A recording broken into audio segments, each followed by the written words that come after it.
நீண்ட இடைவெளிக்கு பிறகு உங்களை சந்திப்பதில் மற்றற்ற மகிழ்ச்சி அடைகின்றேன். அபத்தமான கற்பனைகள் செய்ததும் இல்லை, அமைச்சராக வேண்டும் என்று ஆசை கொண்டு அலைந்ததும் இல்லை, அதற்காக லட்சியங்களை யாரிடத்திலும் அடமானம் வைத்ததும் இல்லை. அடுத்து லட்சிய திமுகவாகிய நாங்கள் தான் ஆட்சி அமைப்போம் என்று அரைவேக்காட்டுத்தனமாக அரைக்கூவல் விடுத்ததும் இல்லை.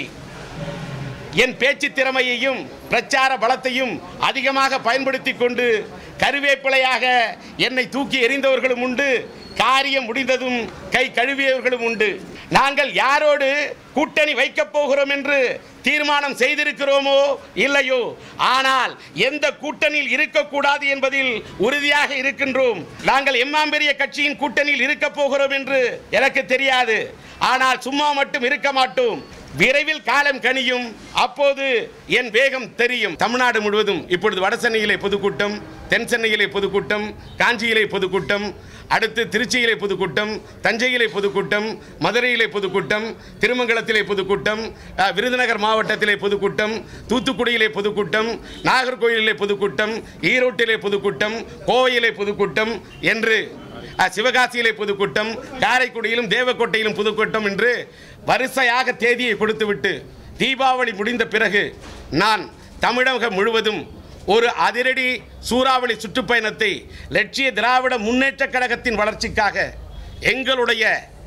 நாங்கள் எங்களை வளர்த்துக்கொள்ள, எங்களை அடையாளம் காட்ட, எங்களை இனம் காட்ட, எங்கள் கொள்கைகளை எடுத்து வெளியே சொல்ல ஒரு சுற்றுப்பயணத்தை மேற்கொள்ள இருக்கின்ற காரணத்தால் அதன் அடிப்படையில் இந்த ஆலோசனை கூட்டத்தை இன்று நடத்துகின்றேன். இன்னைக்கு நாட்டில் நடக்கக்கூடிய சில நிகழ்வுகள் எல்லாம் பார்க்கும்போது யாரை பார்த்தாலும் முதல்வர் நாற்காலிக்கு, முதல்வர் அமைச்சருக்கு, கேண்டிடேட்டுக்கு எத்தனை பேர் ஒரு நாற்காலிக்கு நம்ம மியூசிக்கல் சேரில் ஓடுற மாதிரி யாரை பார்த்தாலும் நாங்கள் முதல்வருக்கு நிற்க போகிறோம், நாங்கள் முதல்வருக்கு நிற்க போகிறோன்னு சொல்கிறாங்களே.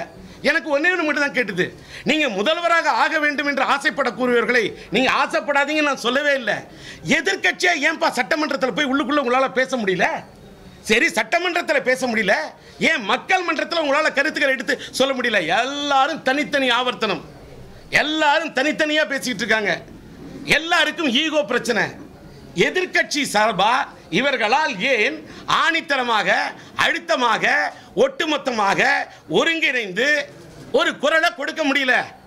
அப்ப இவர்களை பார்க்கும்போது மக்கள் என்ன நினைப்பாங்க?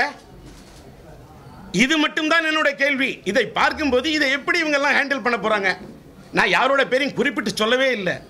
எல்லாருமே இப்படியே பேசிக்கிட்டு இருந்தா நான் ஒன்று கேட்குறேன், எல்லாருமே முதலமைச்சர் கேண்டிடேட்டுக்கு மட்டுமே போராடுறீங்களே, ஒரு நல்ல பவர்ஃபுல் எதிர்க்கட்சியாக இருப்போம், நாங்கள் குரல் கொடுப்போம்.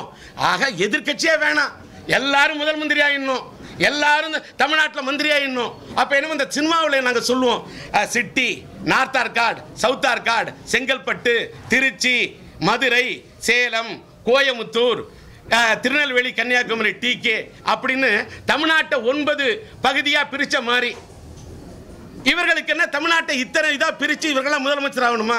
எனக்கு இன்னுமே புரியல. நானும் கிட்டத்தட்ட 30 ஆண்டு காலத்துக்கு மேலே அரசியல் இருந்திருக்கிறேன். அந்த அரசியல் அனுபவம் இருக்கின்ற காரணத்தால் மறைந்துவிட்ட மக்கள் திலகம் பொன்மன செம்மல் புரட்சி தலைவர் எம்ஜிஆருடைய ஆட்சி காலத்தில் எதிர்த்து அந்த காலத்திலே குரல் கொடுத்த அரசியல் களத்தில் நின்னவன். இன்றைக்கு தமிழக முதல்வராக இருக்கக்கூடிய இந்த அம்மா அவர்கள் பர்கூர் தொகுதியில் போட்டியிட்ட போது அவரை எதிர்த்து எங்களுடைய தாயக மறுமலர்ச்சி கழகத்தின் சார்பில் ரயில் இன்ஜின் சின்னத்திலே சுயேட்சையாக போட்டியிட்டு ராஜீவ்காந்தி அவர்கள் படுகொலை செய்யப்பட்டதற்கு பிறகு வீசிய அனுதாப அலையை மீறி 40,000க்கு மேற்பட்ட வாக்குகளை வாங்கிய ஒரு இயக்கத்தை நடத்தியவன் என்ற அனுபவத்திலே சொல்கிறேன். இதற்கெல்லாம் விளக்கம் தர, இதற்கெல்லாம் ஒரு பதிலடி கொடுக்க எங்களுடைய நடவடிக்கை, எங்களுடைய சுற்றுப்பயணத்தை மேற்கொள்ள இருக்கிறேன்.